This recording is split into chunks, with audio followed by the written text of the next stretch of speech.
Assalamualaikum warahmatullahi wabarakatuh.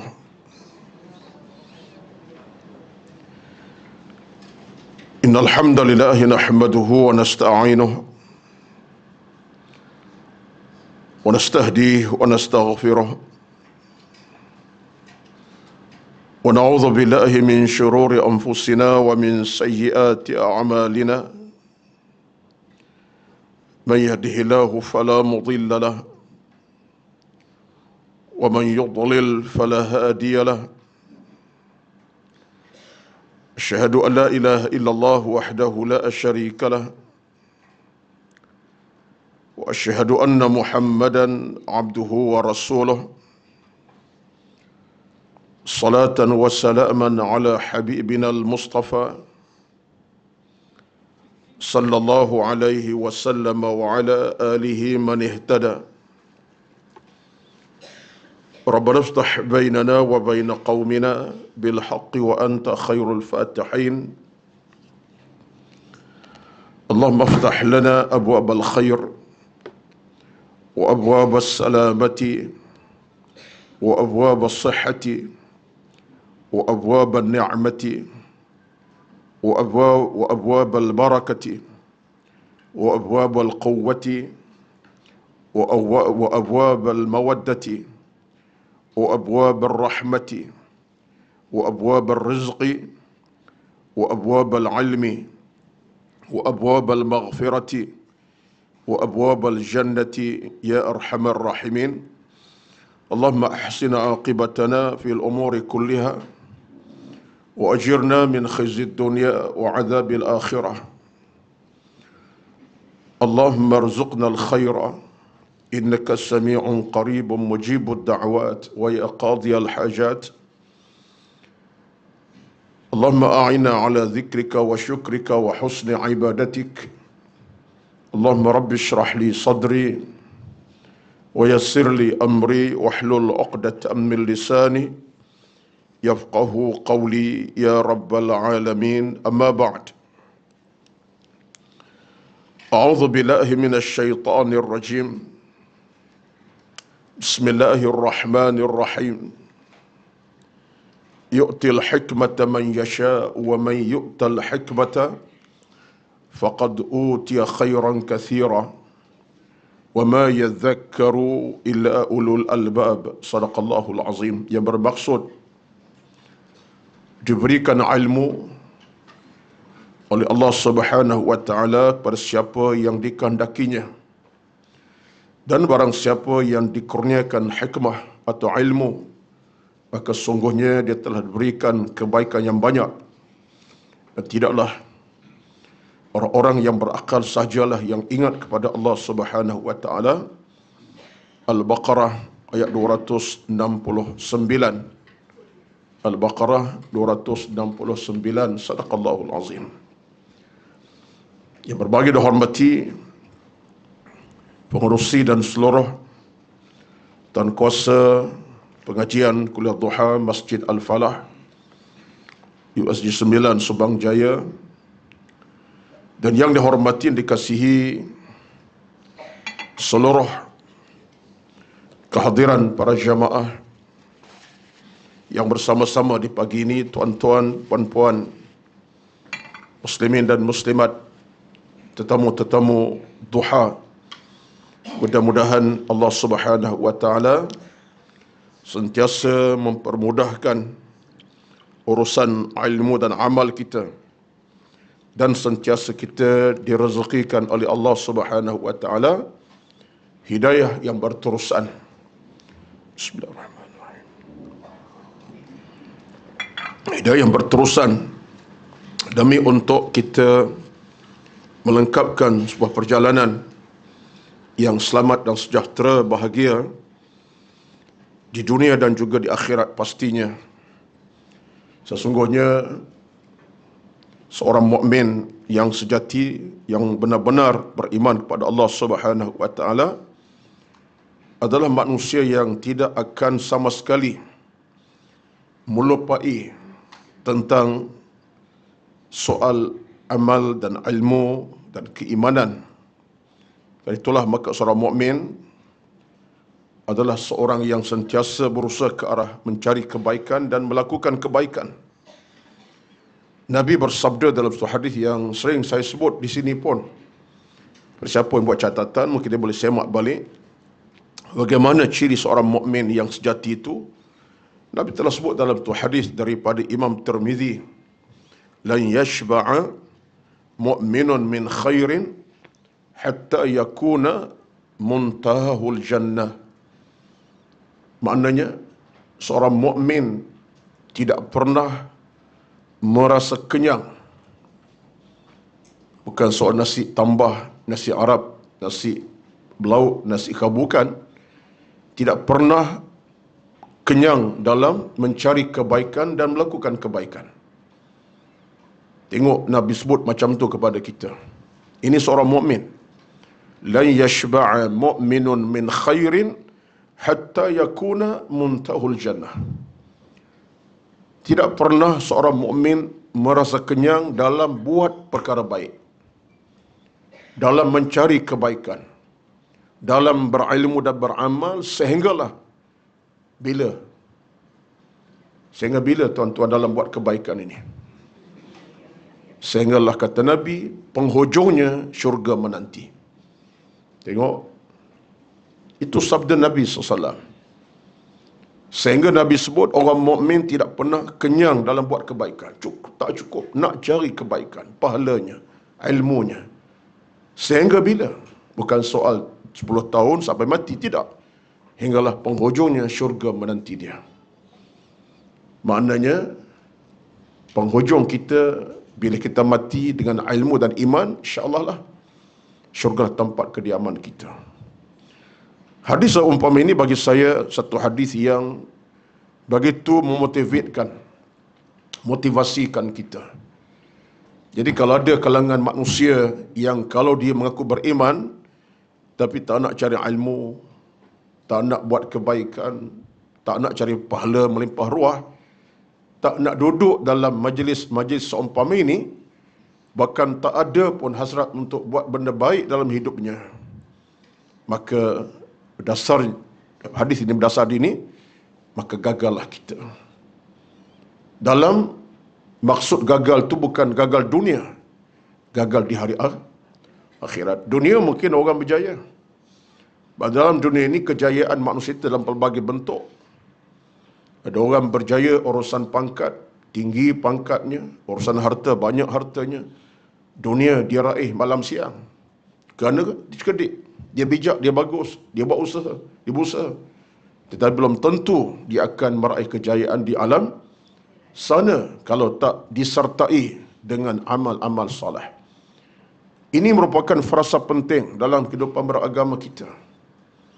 Itulah dalam apa pun langkah kita dalam kita mencari ilmu, jangan bimbang. Kerana semua itu adalah ke arah untuk kita dapat syurga Allah di padang mahsyar nanti. Dalam agama macam itulah kita kena berfikir. Dalam Islam ini Allah telah berikan kita lorong hidup yang betul-betul sempurnakan kita. Di antaranya ialah Allah minta kita supaya istiqamah dalam kita beramal.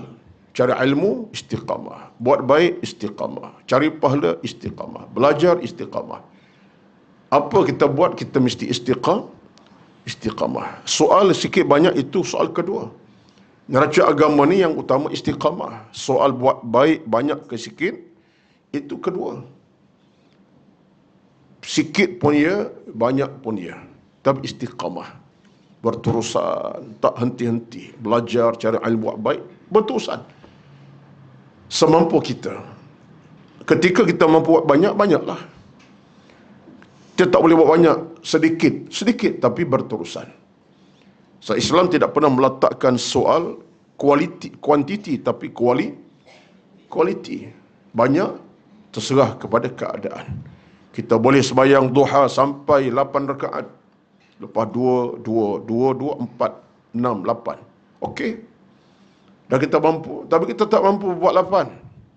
Atau faktor keletihan ke masa tak cukup macam-macam urusan, kita 2 rakaat memadai. Tapi tiap hari. Tak mampu nak bersedekah. Sekali nak sedekah RM100, pening kepala juga. Ya, dengan maksud hidup yang macam-macam. Tak mampu sedekah 100, tapi kita boleh sedekah ke dalam tabung yang ada RM1 sekali kita sumbang. RM1 tapi berterusan. Hari ini tabung Masjid Al-Falah, besok tabung surau kita, lusa tabung anak yatim. Jadi ini semua tuan-tuan merupakan perkara yang jangan diremehkan. Kerana itulah, maka dalam hubungan dengan agama ini, kita nak konsisten, kita nak istiqamah, kita nak berterusan. Dan bila kita boleh berterusan istiqamah dalam kita beramal, kita sedang menampakkan jalan-jalan kita ke mana tu? Ke syurga Allah Subhanahu wa ta'ala. Dan kita masuk dalam hadis tadilah. La yashba'a mu'minun min khairin hatta yakuna muntahul jannah. Tidak akan pernah kenyang seorang mukmin dalam melakukan kebaikan hinggalah dia sampai ke pintu syurga Allah Subhanahu wa ta'ala. Hadis macam ni nak letak di mana ni? Tak di mana? Dalam buku lah. Bukan di sini. Letak dalam buku apa? Catat. Dah berapa ke catat dah? Ini catat kali yang ke-8 dah tu. Hadis ni. Ke-8 dah tu, bukan ke pertama ni. Tapi kita letak di sini. Di hati kita. Letak di sini. Kena buat baik, apa saja. Keluar-keluar nanti duit lebih RM1, RM2, contohnya nampak bibik kita sedang duduk sapu sampah tu, contohnya, tak salah kalau RM2 untuk minum air, contohnya. Bukan soal je RM2, tetapi pemberian itu satu pahala. Tapi janganlah pula je makcik RM2 je penuh biji. Pun je. Tapi maksud saya lah, menyumbang nampak kecil, tetapi ia satu benda besar dalam agama. Ini semua tuan-tuan dari mukmin lah. Saya memang sifat macam tu. Bila ceramah, saya tidak akan terus kepada konteks tajuk. Beri dulu peringatan, kerana peringatan sebegini akan menambahkan lagi kekuatan hati kita, jiwa kita. Kerana manusia kalau tak diperingatkan, kita mudah lupa dan lalai. Sifat kita macam tu.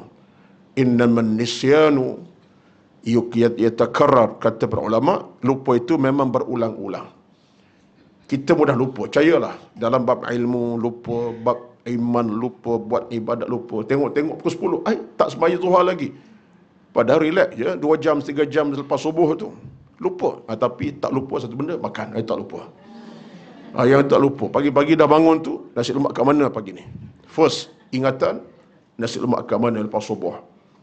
Tuan-tuan sekalian, ini antara peringatan yang saya nak sampaikan, kerana ciri orang mukmin itulah yang diajar oleh Nabi SAW, dan ia tidak akan mengecewakan kita, bahkan memenangkan kita. Saya tadi, mukadimah tadi panjang, sebab saya pilih satu doa yang diletakkan dalam satu website Tariqul Islam ini.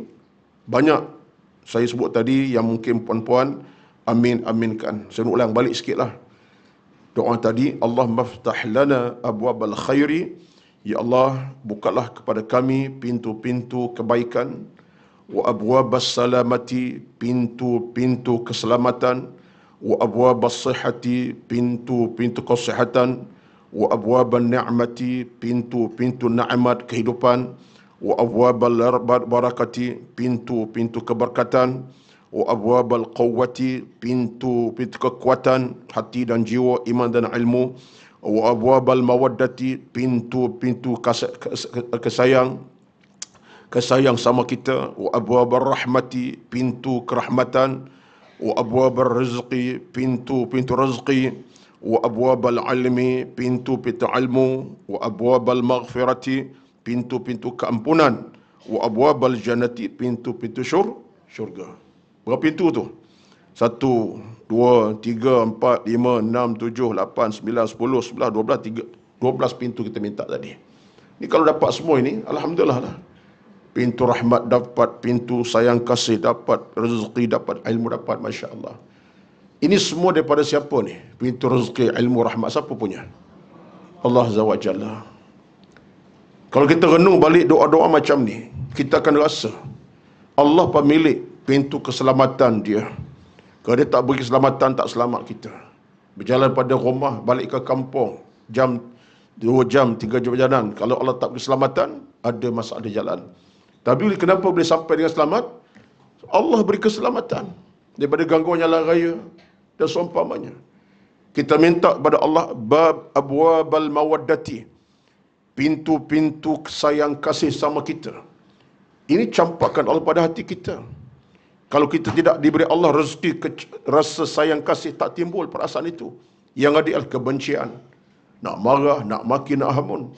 Tapi Allah beri kita nikmat sayang kasih, sayang anak, sayang suami, sayang isteri, sayang kawan-kawan, sayang teman taulan. Itu semua daripada Allah, daripada kita. Allah campak perasaan tu. Kalau Allah tak campak, yang ada apa dia? Kebencian, permusuhan, perkelahian, perseteruan. Itu kalau Allah tak campak. Allah bagi kita apa dia? Abwabar rizqi, lagilah besar pintu rezeki. Kita boleh apa, saya hidup di rezeki, makan, minum, harta benda, semua datang daripada Allah Subhanahu wa taala. Rezeki milik Allah, bukan milik kita.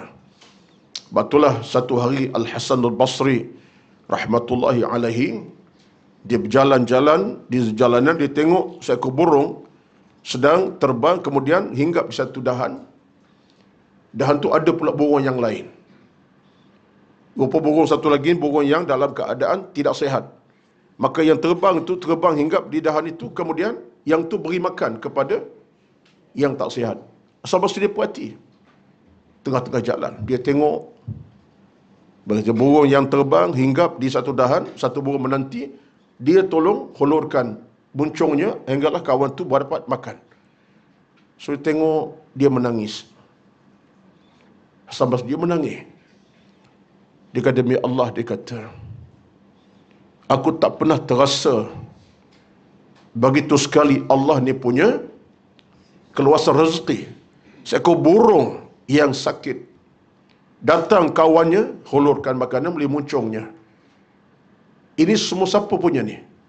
Allah yang punya. Sampai cuba ikatkan dia dengan rezeki, sampai dia kata apa? Aku kadang-kadang tak merasa demikian. Rezeki Allah yang maha luas. Sekarang burung macam mana dalam keadaan macam tu pun Allah bagi rezeki. Ada burung lain boleh tolong dia.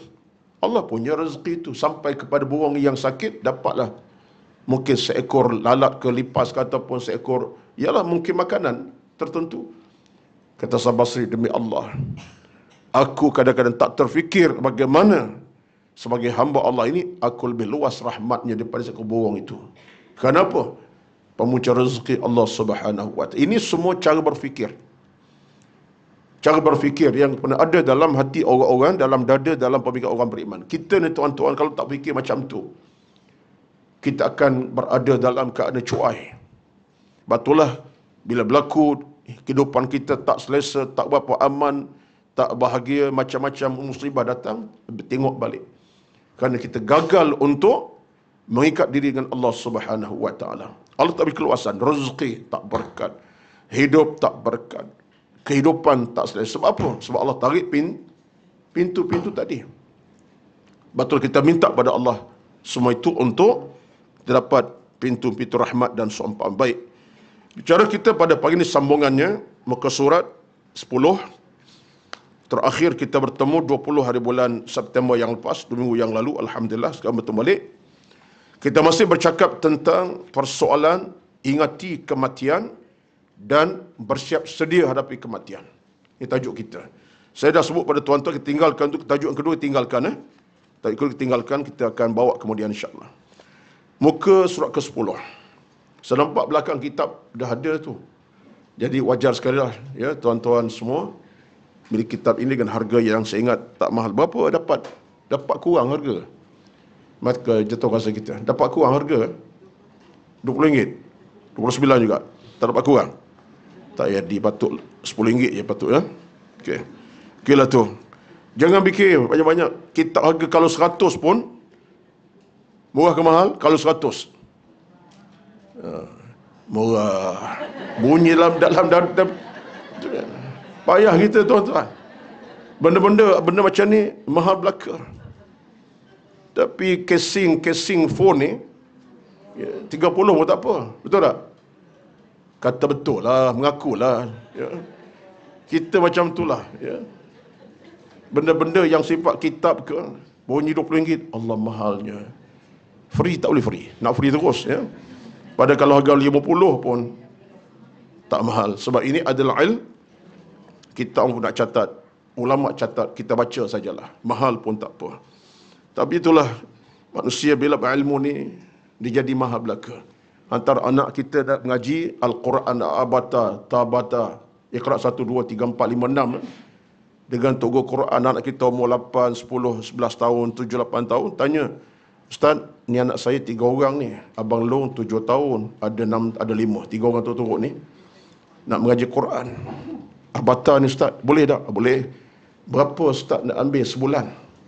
Ustaz kata 3 hari seminggu, seorang-seorang 100. 300. Allah Ustaz, mahal Ustaz. Tak boleh keluar lagi Ustaz. RM30 ke 3 orang ni. Perangai kita. Ustaz 300 tu untuk ajar apa tu? Bukan ABC mengajar bata Quran tu, nak ajar Quran ke anak kita tu. Daripada abata sampai akhir, sampai kerti Quran. 300 Ustaz, free Ustaz. Ini kerja akhirat Ustaz, kerja akhirat. Pandai ajar Ustaz ajar akhirat. Ustaz faham ajar akhirat. Tapi kalau pergi ke Mr. Leong, Mr. Siva ke, hantar anak untuk SPM, apa, add matematik. 1 jam 300, relax. Yang penting A dalam periksa. Sebulan 1000, satu subjek. Tak ada masalah. Tahu nak kata mahal, Mr. Siva.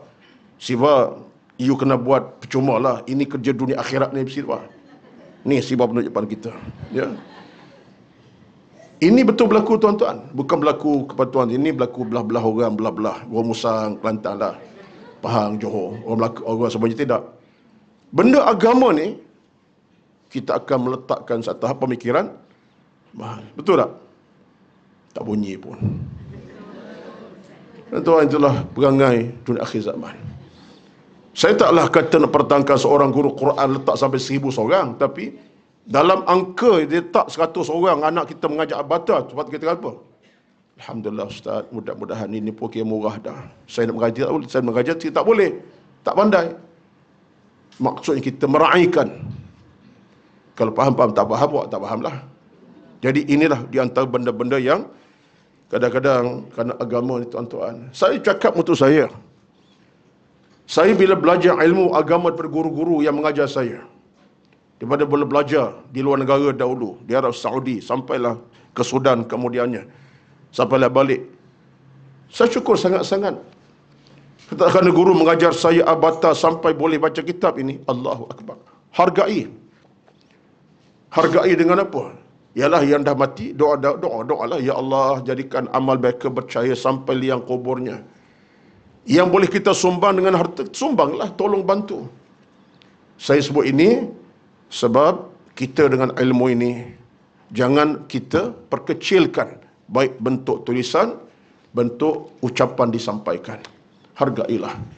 Kalau kita tak hargai yang disumbangkan kepada penulis ilmu macam ni, Al-Qurtubi ni, dengan nilai harga ke nilai masa waktu, tuan-tuan, sedangkan ialah ilmu dunia akhirat kita. Betul tak? Keselamatan kita, kefahaman di sini bermula. Di sini kefahaman kita, hal-hal akhirat kematian terutamanya. Baik. Sambungan muka 10. Ustaz merepek banyak pagi ni.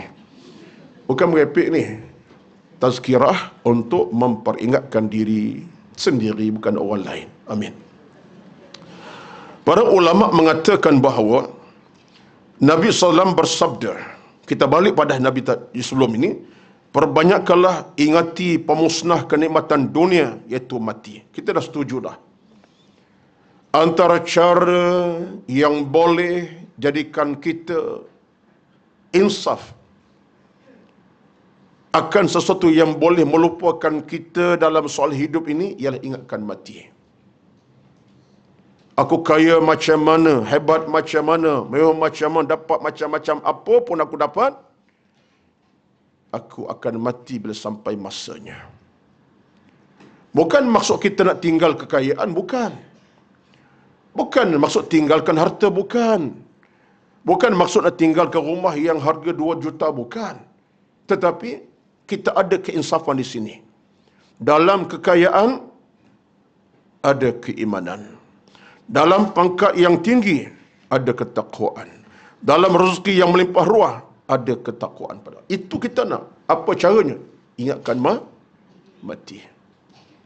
Seolah mati ni lorong yang akan melorong kita kepada kebaikan.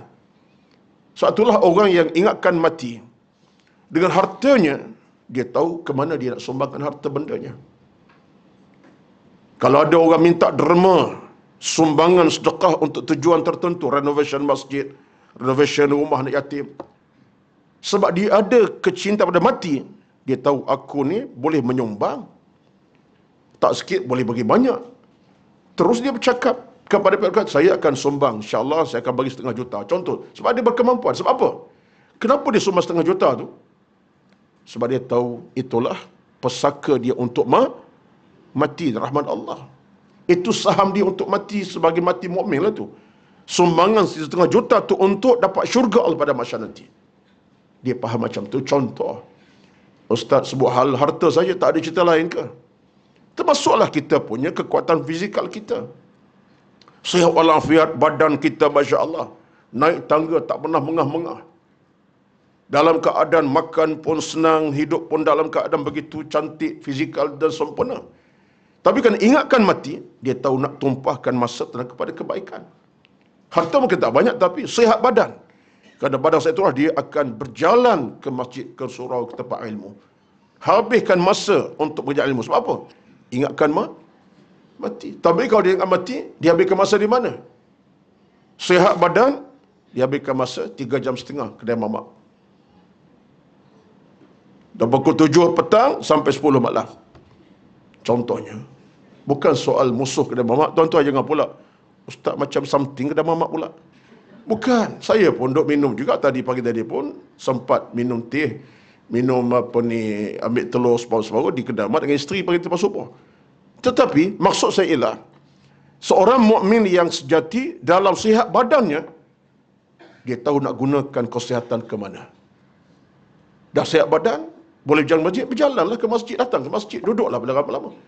Sebab dia ingatkan mati. Tapi kalau dia tak faham tentang soal mati, dia habiskan tenaga, waktu, tempat yang tidak bermanfaat. Itu yang tak berlaku, tak patut berlaku. Jadi ini habis kepada kita, perbanyakkan ingat pemusnah kenikmatan dunia sebab kita akan mati. Baik.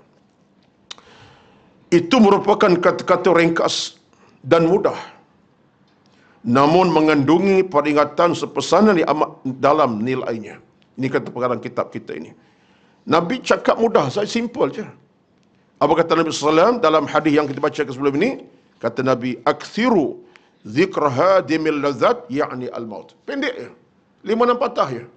Tapi kata Al-Qurtubi, itu merupakan kata-kata ringkas dan mudah, namun mengandungi peringatan pesanan yang amat dalam nilainya. Mengingati mati, mengingati kematian sebenar-benarnya, dapat mencegah seorang untuk berangan-angan hingga dapat hidup dengan zuhud. Antara benda, tuan-tuan, yang boleh halang kita daripada dengan ingat mati apa dia? Angan-angan, bercita-cita yang kadang-kadang memberatkan nafsu dan syahwat kita. Dia manusia ni, tuan-tuan sekalian, saya termasukkan orang lain. Angan-angan itulah yang kadang-kadang menjadi bebanan kepada kita. Kadang-kadang angan-angan dalam bentuk pelbagai itulah yang beban kita dalam masuk apa? Angan-angan nak jadi orang kaya, contohnya. Dia orang kawan kita, kenderaannya mewah. Aku pun nak mewah macam ni juga. Tengok kawan kita pangkat tinggi, aku nak pangkat tinggi juga. Contohnya, kita tak letak kita tempat sepatutnya. Angan-angan tadi boleh jadi kita buat benda yang jahat. Contohnya apa dia? Kerana angan-angan itulah kita buat benda yang salah agama, salah menjalan agama. Nak kaya cepat, rasuah. Nak dapat pulangan harta cepat, tipu orang contohnya.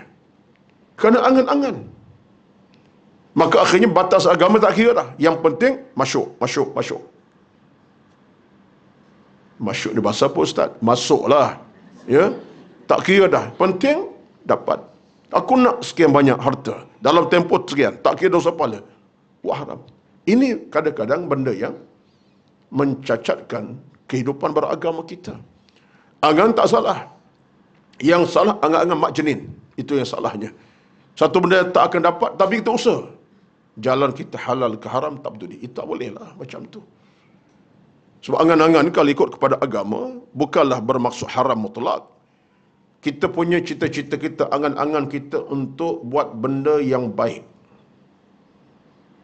Dapat duit yang lebih untuk menyumbang kepada tabung kebaikan kebajikan. Tak salah. Dan kita usaha sungguh. Nak cari duit lebih, kita buat benda yang baik. Apa cara baiknya? Kita jual barang ke cara online. Tapi cara hukum agama lah. Bukan nipu orang. Kita buat satu pekerjaan. Mungkin masak-masak. Kita buat cara terbaik. Dapat apa tu? Nak dapat pulangan yang banyak. Sebab apa? Angan kita lah. Kita nak derma sedekah. Bantu orang. Tak ada masalah. Masalahnya kalau angan-angan tadi dicampuri dengan benda-benda yang haram. Tak kira dosa pahala, itu yang masalah kita ni, tuan-tuan sekalian. Betullah dalam hal ini kata para ulama, sesuatu cerita yang baik kalau dilakukan kebaikan tak ada masalah. Saya ambil satu peringatan kepada tuan-tuan sekalian. Kita buat dalam kita beramal pun sekarang ni, amal soleh kita lah. Apa syarat amal soleh ni? Apa syarat amal soleh? Soalan ditanya. Saya boleh jawab, markah tinggilah. Markah apa tak tahulah saya. Apa syarat amal soleh? Apa syarat amal soleh kita? Ayah mengaji lama tak tahu. Pertama, ikhlas. Itu syarat amal soleh. Syarat yang kedua, sesuatu kita buat itu menepati syarat. Tak boleh melanggar syarat. Itu syarat yang kedua. Syarat pertama amal soleh ialah ikhlas. Tak boleh tak ikhlas. Tak ikhlas habis. Syarat yang kedua ialah amal kita menepati syarat. Menepati agama. Hukum agama. Tak boleh. Contohnya, ikhlas dah ada. Ikhlas. Aku buat kerja ni untuk lillahi ta'ala. Bagus dah. Tapi kerja ni pula, apa kita buat? Rompak duit bank. Kenapa rompak bank? Saya nak derma kepada Masjid Al-Falah lah. Khabar Masjid Al-Falah nak renovation dia punya dewan, nak 10 juta, saya nak sumbang 1 juta. Nak rompak tak banyak, 10 juta juga. Contoh. Maka dia rompak bank, setengah juta, 1 juta, hollow kepada masjid. Ini derma ikhlas saya. Sesuai syarat tak? Tak seperti syarat. Sebab itu duit haram. Walaupun niat betul. Niat betul kan? Ikhlas dah. Ikhlas nak dumbang pada masjid. Tapi rompak bank. Rompak di orang. Contoh sama di orang. Jadi yang kedua mesti menepati syarat. Syarat ketiga. Ini tambahan. Kata ustaz ulama lah. Apa syarat amal soleh kita? Amal soleh syarat ketiga ialah kita buat satu amalan tidak meninggalkan amal-amal yang wajib. Itu syarat tambahan setengah ulama sebut untuk menepati hukum amal soleh ultima. Yang ketiga, kita buat satu amalan sunat, jangan tinggal yang wajib. Nak sedekah, baguslah. Tapi jangan pula tinggal sembahyang zuhur, asar, maghrib. Sedekah rajin, sembahyang maghrib tak. Sedekah rajin, puasa Ramadan malah. Tak boleh lah.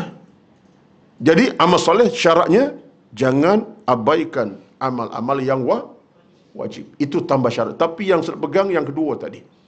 Jadi kalau ada orang itu angan-angan yang tinggi, tak ada menepati yang kedua, yang pertama, habis. Jadi itulah kita bila ada kefahaman macam dalam agama, tuan-tuan, insya-Allah, angan-angan kita ataupun kita punya kemahuan itu ada batasnya. Yang lebih utama dalam membatasi angan kita ialah ingatkan mati. Jadi inilah kata para ulama kita, sehingga dapat hidup secara zuhud. Hidup zuhud macam mana? Hidup dalam agama lah, dalam keimanan. Bukan zuhud ini maksudnya, kan orang Melayu kan, zuhud apa zuhud orang Melayu kita? Zuhudnya dia, kopiah tak basuh dah setahun. Baju kotor belah kanan, poket pun hitam, pekat, jubahnya hitam, daripada putih dia hitam. Serban pula belitannya nampak alur-alur, ya, putih, merah, biru. Contohnya, sebab apa tak dibasuh? Orang Melayu kita macam tu. Zuhud itu maknanya orang yang sifatnya pakai lusuh. Tak betul dalam Islam. Orang zuhud ini ialah orang yang jaga hubungan Tuhan dalam memahami kehendak Allah. Itu zuhud. Puan-puan sekarang, zuhud ni, walaupun berpakaian mahal, ya, tengok mungkin setengah tu, cincin belian, sebelah-sebelah 5,000. Beg Bonia 3,500. Kasut di luar tadi dekat 800. Telekung dekat 500. Contohnya, baju, oh jangan cakap lah, semeter dekat 200, 4 meter 800. Semua yang dipakai tu dekat 10,000 contohnya. Tak percaya, tengok ada setengah, saya ingat dalam 8 orang kat sini. Lebih kurang begitulah. Kemarin 8 orang yang nampak macam tu lah. Ya. Zuhud tak zuhud? Zuhud sebab apa? Dalam dia berpakaian begitu, mengaji tak tinggal. Ceramah dia mari. Infak harta dia ada. Dia tabung berjalan. Dialah yang infak. Sekali infak bukan sikit, banyak. Zuhud tu. Sekalipun pakai mahal, tapi dia ada ikatan dengan Tuhan. Dia memahami kehendak Allah Azza wa Jalla. Dia buat apa tu? Zuhud lah tu. Sebab tu, zuhud ni tuan-tuan bukan bermakna lusuh pakaian, tak mandi dah 3 minggu. Kalau pakai baju jubah daripada putih dah hitam dah. Bukan. Mana ada satu contoh kita boleh tiru paling Nabi SAW. Nabi sendiri SAW, kalau bab jagaan pakaian, Nabi yang terbaik. Cuba buka dalam buku Syama'il Muhammadiyah. Kita ada pengajian Syama'il Muhammadiyah kat sini. Ada siapa mengajar? Ustaz? Iqbal Zain. Iqbal Zain. Nabi SAW kalau ikut kepada fizikal Nabi, rambut Nabi tak pernah tak bersikap, betul tak? Kata sahabat kami tahu rambut ni tak pernah bersikap, berminyak. Tak ada ni, orang kata apa? Tapi panjang. Tak ada berserabut, tengok, tak ada. Bersikap kemas. Nabi pakaian bukanlah pakaian yang mahal, tapi kemas. Tak ada sejarah Nabi berpakaian lusuh. Itu tengok dalam Syama'il. Maknanya di situ, zuhud itu ialah orang yang kenal Allah dan merhati Tuhan dengan maksud dia faham apa yang Allah suruh perintah. Sekalipun dia orang yang mewah harta. Tapi kalau orang tu memanglah sifatnya daripada harta tak banyak, zuhud juga sebab apa? Dalam dia miskin, dia buat kebaikan. Pun zuhud. Bukan dalam keadaan hilang kewarasan dalam bertindak. Itu jadi, orang zuhud ini ialah orang yang dapat daripada ingatkan mati. Tapi jiwa yang pasif, kata dia, hati lalai memerlukan peringatan berulang-ulang dan kata indah. Betullah kita dalam hidup bila kita ada jiwa yang sakit, jiwa yang pasif, jiwa yang negatif, kena peringatkan tentang kematian. Satu hari, cerita, saya sebut ini sebab ada sedikit bacaan lah, saya buat sedikit bacaan, bukan sedikit baca, kena baca. Saya nak ceramah tuan-tuan, bukan ceramah-ceramah terus baca saya ni, rasa saya biar tuan-tuan lagi lah, mestilah kan. Nak cerita ni tentang bagaimana ingatkan mati satu benda yang tabiat berlaku. Diriwayatkan satu riwayat, saya tak nak baca lah cerita ni, tapi ada satu riwayat sebut daripada hayat al-ulama, iaitu kehidupan para ulama di zaman silam. Ini datang daripada satu website Tariqul Islam, iaitu Islam Way. Ya, ada satu website nama Tariq FB. Dia ada cerita-cerita banyak di situ, boleh balik, tapi bahasa Arab lah. Ya. Diceritakan satu hari, Ibnu Abdul Bar radhiyallahu anhu. Ini ulama salaf, kemudian tabi'in. Apa yang berlaku ialah Ibnu Abdul Bar ni seorang ulama. Anak muridnya ramai. Ibnu Abdul Bar. Kalau kita dapat Google tengok, Ibnu Abdul Bar dapat cerita dia. Ibnu Abdul Bar. Ada buat ramai. Hingga satu hari, dia bercakap saja. Dia bercakap, innal mauta haqqun. Mati itu benar. Dia bercakap sedepan hari dia bercakap lagi. Kematian datang bila-bila masa. Dia bercakap lagi pada ke seterusnya. Dia sebut apa lagi? Kematian datang mengejut. Datang hari keempat kelima, dia mula perkataan dia apa? Mati datang mengejut, kematian benar. Ingatlah kematian datang bila masa. Nak boleh tanya dia, Tuan Guru boleh tak tanya sikit? Tiap-tiap kali Tuan Guru buka suara, buka mulut, Tuan Guru bercakap hal mati terus.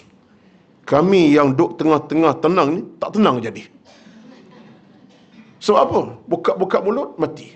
Hari ini kematian benar. Besok kematian datang mengejut. Lusa kematian macam-macam. Lalu kata mungkin, kenapa Tuan Guru asyik ulang benda yang sama ni? Ada perahsianya. Kata Ibnu Abdul Bar, dia kata apa? Dia kata, kan hati aku, hati kamu sama saja. Hati kamu, hati aku sama. Apa samanya? Kita mudah lalai dan mudah lupa. Kita ni negatif dalam banyak perkara. Aku sebut mati sebab inilah peringatan yang boleh menghidupkan balik apa telah mati. Hati yang mati, hati yang sakit bila sebut mati, terasa. Macam sekarang lah, kamu tersentak tak? Tersentak kan? Kamu tersentak. Akhirnya tanya aku, kenapa sebut? Sebab kamu dah rasa dah. Jadi itu contoh ulama kita ketika memulakan pengajian ilmu, dia sebut hal mati dulu.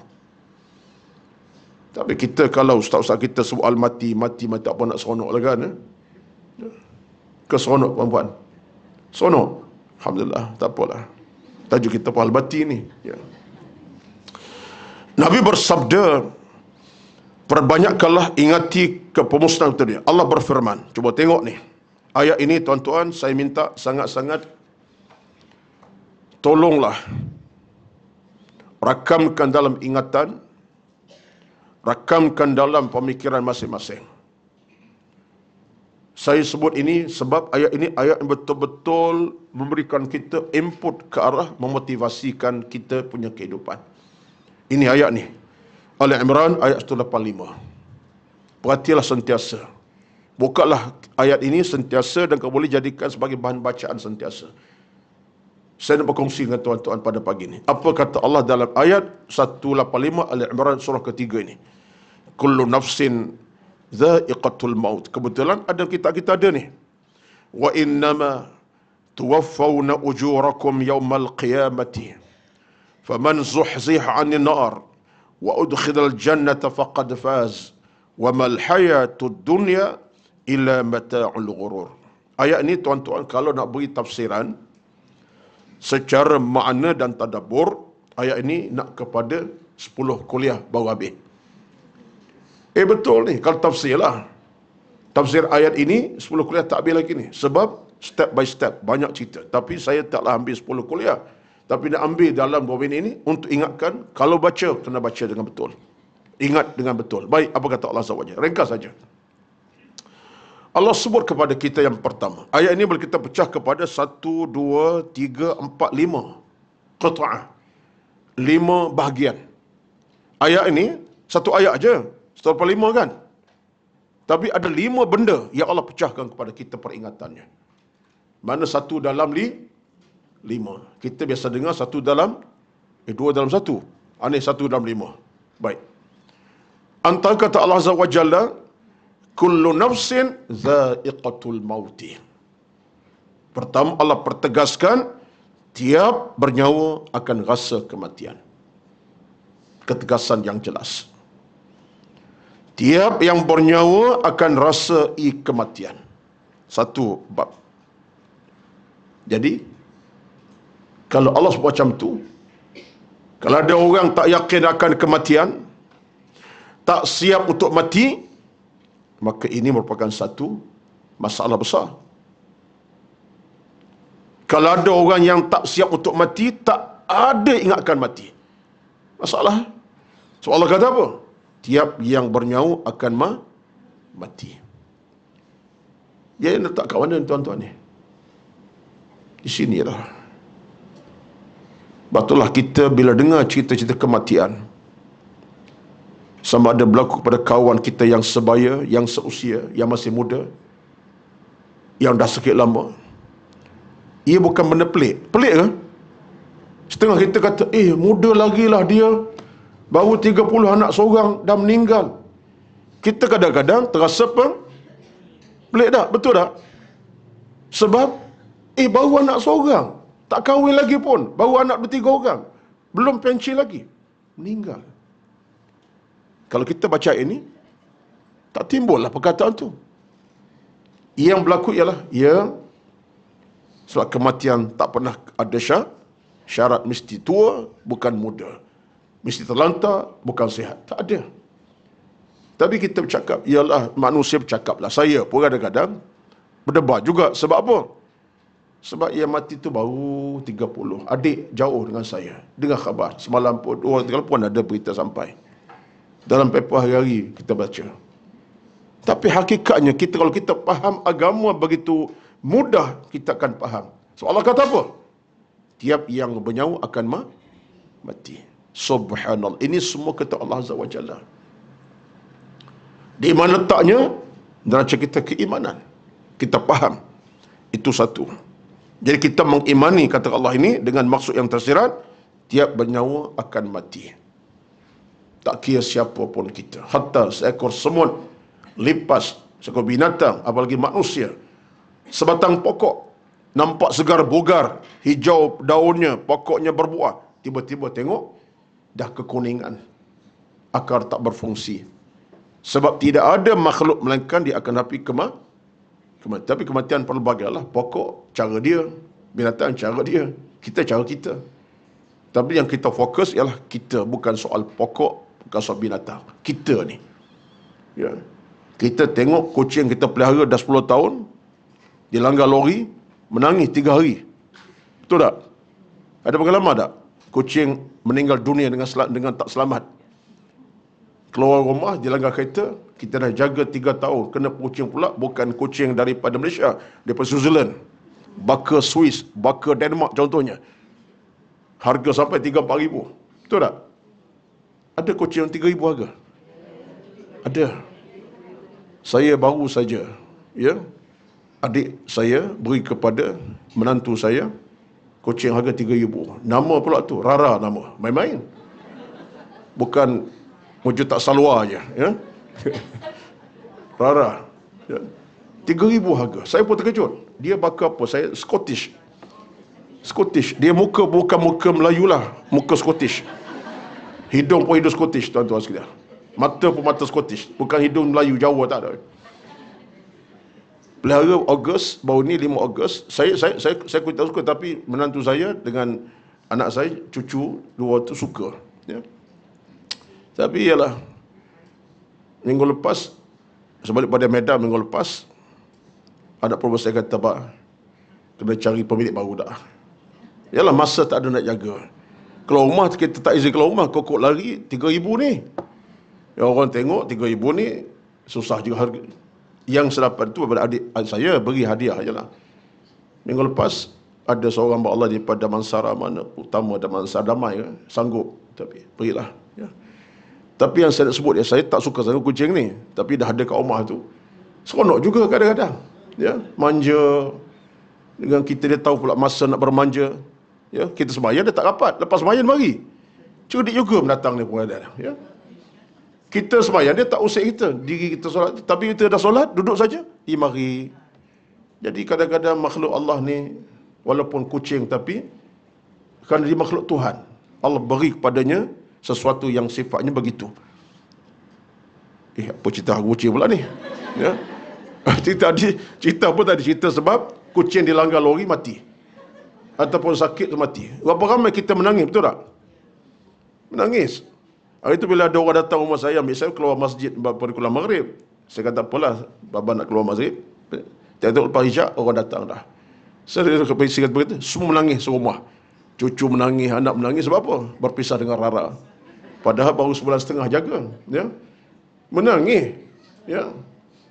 Tapi nak cerita jiwa kita. Tak apalah. Kucing kita mati, kita menangis. Meratap. Itu jiwa kita macam tu. jiwa kita lembut.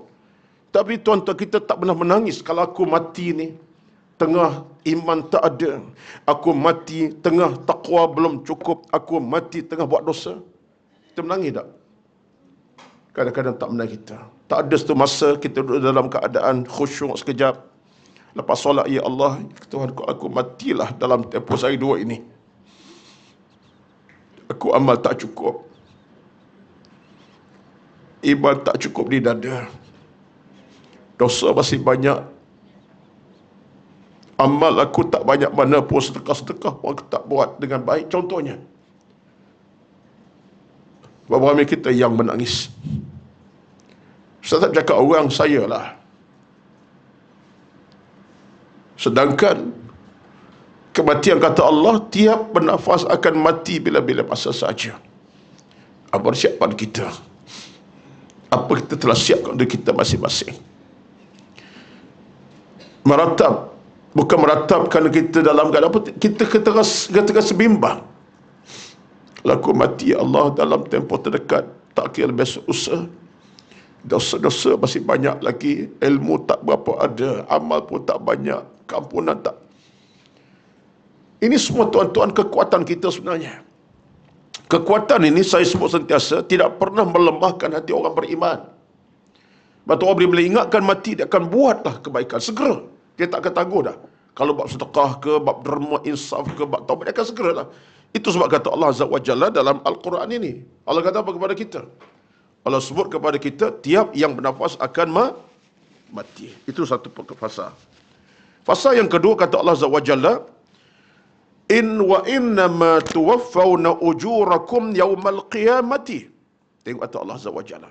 Dan sesungguhnya hari kiamat sajalah disempurnakan pahala-pahala kamu dah buat itu. Ini tengok ni. Ayat ni, tuan-tuan, ada 5 benda Allah sebut kepada kita ni.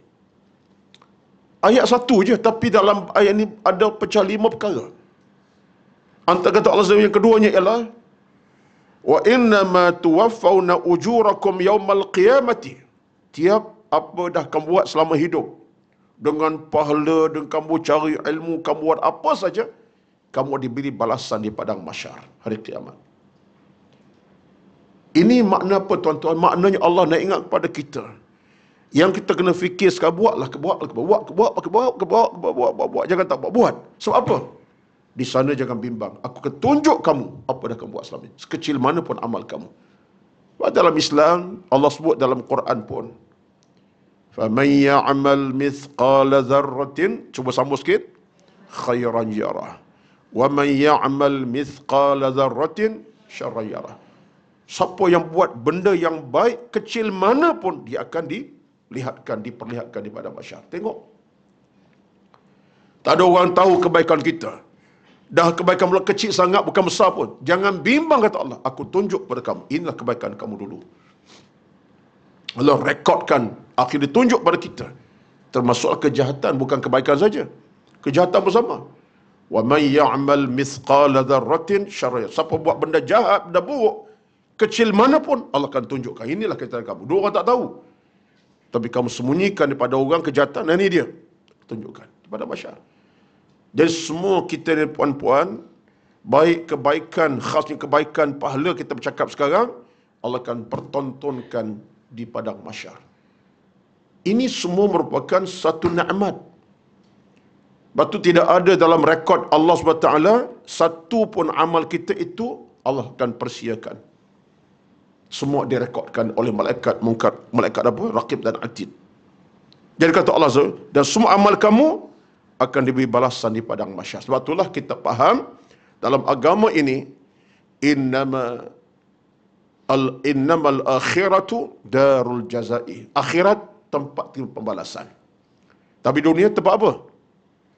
Dunia darul amali. Dunia tempat beramal. Sekarang beramal. Tapi bila sampai di alam sana, namanya apa? Darul jazai, tempat terima pembalasan. Amalan kita dibalas di sana. Nak beramal sekarang. Nak beramal sekarang. Sekarang beramal. Hari akhirat, hari terima pembalasan. Di sana tak ada beramal dah. Ceramah pun tak ada dah di padang mahsyar. ikutlah tuan-tuan duk fikir sehari dua ni, nantilah Ustaz Ruslan buat ceramah pada masyarakat, Ustaz Iqbal Zain ke, Ustaz Suki ke, Ustaz Nizam ke, kita buat ceramah perdana pada masyarakat. Tak ada dah. Semua kita pencin daripada ceramah, daripada dengar ceramah. Nak ceramah juga sekarang, dengar ceramah sekarang. Ke perempuan duk nampak daripada masyarakat ceramah perdana ni? Tak ada. Bukan tempat dia dah. Itulah sebab Quran pun. Sebab pada akhir-akhir nanti harap hari dalam syurga tempat kita berrelax, bersenang-senang. Itu kenyataan lah. Waktu kita sekarang letih, penat, jangan duk fikir sangat lah. Ini Allahu Akbar, letih datang kuliah pada pagi ni. Hujan pula tu. Alah satu hari je. Redahlah hujan tu. Demam, masuk hospital. Payah apa? Contohnya lah. Ya. Taklah kerana hujan kita redah demam 3 bulan. Demam sehari 2, ambil ubat insya-Allah. Tapi yang pentingnya ialah kesungguhan itu. Jangan berkira dengan Allah Azza wa Jalla. Tapi kita banyak berkira. Tengok tabung bergerak. Mana tabung? Tadi nampak sampai. Ya, belakang dah. Cuma itulah saya duk komen banyak tempat, saya kata tabung ni tak pernah sampai dia meja penceramah. Dia belaga di bawah je Haji. Kalangan penceramah, tuan penceramah selamat je. Ya. Kalau penceramah cakap hal derma tu setengah jam, tuan dermalah. Inilah satu kebajikan besar pahala menanti. Habis hari udah penceramah cakap. Tapi tabung tak masuk ke meja penceramah, betul tak? Selamat sejahtera saya. Tuan-tuan ada dermanya. Lepas saya cadangkan, kena ada tabung penceramah, letak satu abang dekat saluar bagi tahu. Buat tabung kaca cantik, buat macam ni ke contohnya, tulis tabung khas untuk penceramah. Tolong masukkan belum anda keluar pada majlis. Baru wajib perubahan. Bukan soal nak bagi teman RM100 pun. Jadilah sekian dimaklumkan. Baru mencadangkan. Kena ada tabung tu. Boleh ke? Ceramah datang tengok tabung ada. Ai silap mari aku dia kata ni. Payah pula dah. Baik. Kemudian tuan-tuan sekalian, kata Allah, faman zuhzi 'anil nar. Yang ketiga Allah kata, siapa di kalangan manusia yang dijauh dari neraka. Maksudnya di sini Allah nak sebut kepada kita, neraka ni kita kena jauhi. Zuhzian mana dijauhkan. Lepas tu neraka kita minta awal-awal sekarang. Allahumma ajirna minan nar. Ya Allah, jauhkan api neraka padaku. Sifat neraka kena jauhi. Sebab jangan main-main. Ada orang sebut apa? Allah Ustaz, neraka. Kalau Ustaz tak masuk saya, siapa nak masuk? Subhanallahilazim. Dia ingat neraka tu macam mana tempat? Ada teh tarik, ada minum goreng ke? Jangan neraka ni tuan-tuan. Seawal kita minta kepada Allah, jauhkan. Sama Allahumma ajirna, ya Allah tolong jauhkan aku. Maka kita baca doa kan. Rabbana atina fid dunya hasanah wa qina. Kita merayu sekarang lagi. Tolong ya Allah, jauhkan. Aku tak nak. Tengok pun tak nak. Oh, masuk, tengok pun tak nak. Ni kata Allah SWT, sifat mukmin begitu. Tapi kalau ada orang yang permainkan, Allah neraka masuk sekejap. Lepas tu neraka syurga. Sekejap tu berapa minit? Sejam pun berapa ribu tahun dunia. Jangan anggap mudah. Apalagi kalau mempermainkan dan neraka ni tak ada bohong belaka lagi teruk. Di jiwa kita ni macam tu, kena Allah jauhkan. Ya Allah minta. Maka dalam hal ini Allah sebut faman zuhziya, siapa yang dijauhkan. Saya ambil mudah ayat ini secara tuntas ini, Allah minta kita doakanlah. Jangan minta, melainkan jauhkan neraka, dekatkan syurga. Allahumma adkhilnal jannata, ya Allah masukkan di syurga, jauhkan neraka. Kemudian keempatnya ialah wa udkhilal jannata, kata Allah Azza wa Jalla, dan dimasuk syurga. Maka kita kena merayu, minta, mohon, memerintih, ya Allah aku nak syurga, nak jalan syurga bersama para nabi. Jadi merayu itu penting.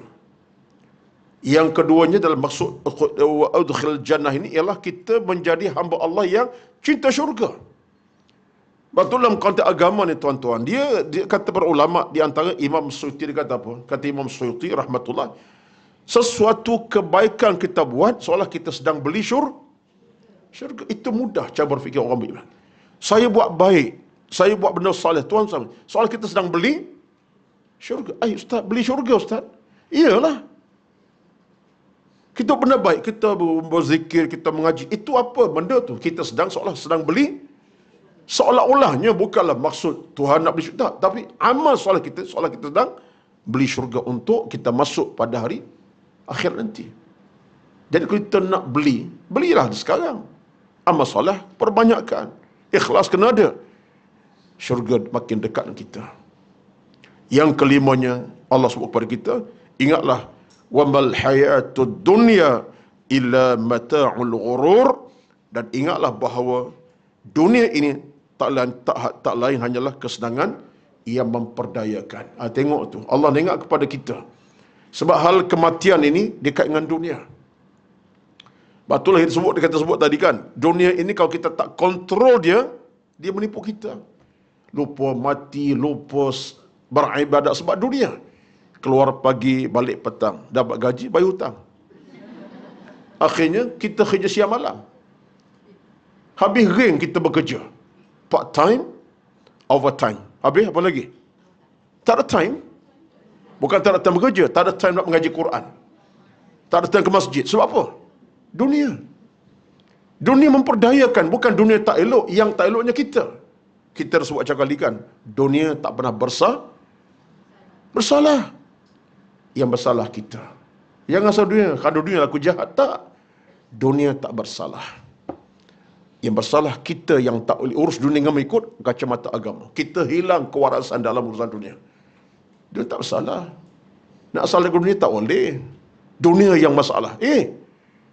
Kita di dunia kita beramal. Dunia tempat kita mengaji. Dunia tempat buat baik kan? Betul tak? Habis dunia tak bersalah. Yang bersalah kita sebab kita tertipu dengan keduniaan. Jadi tuan-tuan, ini di antara maksud 5 perkara daripada ayat ini. Menarik sebenarnya. Ayat ini ayat penting. Wallahu a'lam, mudah-mudahan Allah pertemukan kita insya-Allah akan datang dalam kuliah yang akan datang. Belum selesai lagi ni. Kita akan tamatkan tajuk ini, kemudian kita sambung tajuk seterusnya. Mudah-mudahan Allah sentiasa berikan kita rezeki keimanan, rezeki hati penuh dengan kebaikan, hidup yang penuh dengan redha Allah Subhanahu wa taala. Teruskanlah amal diperkemaskan, ilmu diperbanyakkan, keimanan diikat dengan Allah kekuatannya. Mudah-mudahan Allah berikan kita rezeki kehidupan yang sejahtera. Itulah sekadar pertemuan pada pagi ini. Wallahu alam. Aqulu qawli hadza, astaghfirullahal azim li wa lakum wa lisairil muslimin wal muslimat fastaghfiruhu ghafurur rahim. A'udzu billahi minasy syaithanir rajim. Bismillahirrahmanirrahim. Alhamdulillahi rabbil alamin. Wassalatu wassalamu ala sayyidina Muhammad wa ala alihi wa sahbihi ajma'in. Rabbana 'alaika tawakkalna wa ilaika anabna wa ilaikal masir. Allahumma arhamna ya karim. Allahumma arhamna ya rahman. Allahumma arzuqna al-khaira wal amna was sihhata wal afiyata. Allahumma a'inna ala dhikrika wa syukrika wa husna ibadatik.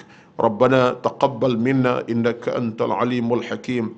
Allahumma arzuqna al-ikhlas fil amali innaka sami'un qaribun mujibud da'awati ya qadhi al-hajat ya qadhi al-hajat ya qadhi al-hajat. Rabbana atina fid dunya hasanah wa bil akhirati hasanah wa qina adzaban nar.